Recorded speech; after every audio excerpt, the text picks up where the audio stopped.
hormati Bapak Rudi Sanjaya selaku dosen pengampu mata kuliah Behavioral Corporate Finance.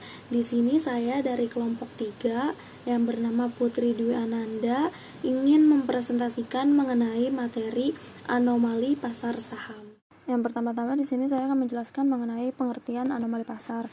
Nah, anomali itu sendiri kan yaitu ketidaknormalan atau penyimpangan dari normal.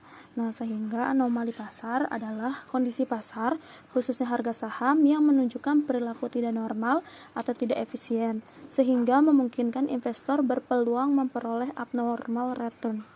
Selanjutnya yaitu karakteristik anomali pasar. Yang pertama ada investor dapat memperoleh abnormal return. Nah, ini adalah daya tarik utama anomali.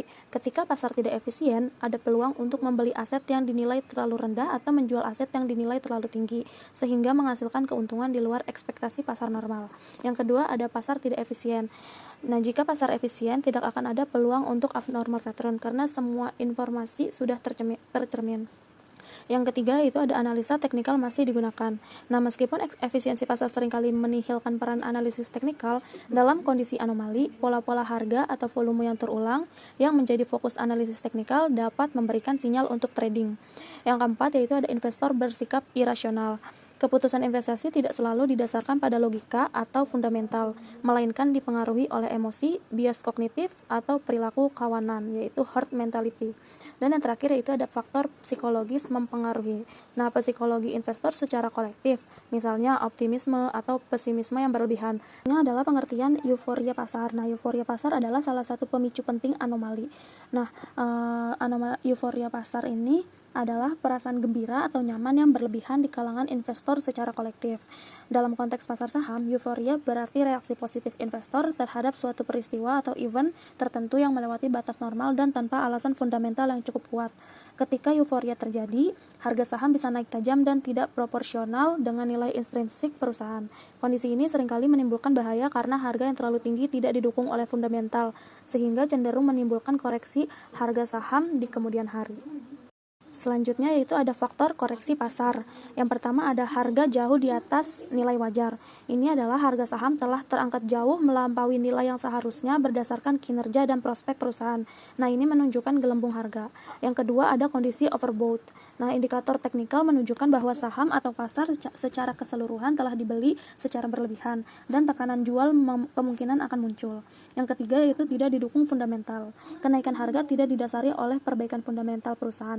Misalnya, peningkatan pendapatan, laba, atau prospek bisnis. Nah, kenaikan hanya didorong oleh spekulasi dan emosi.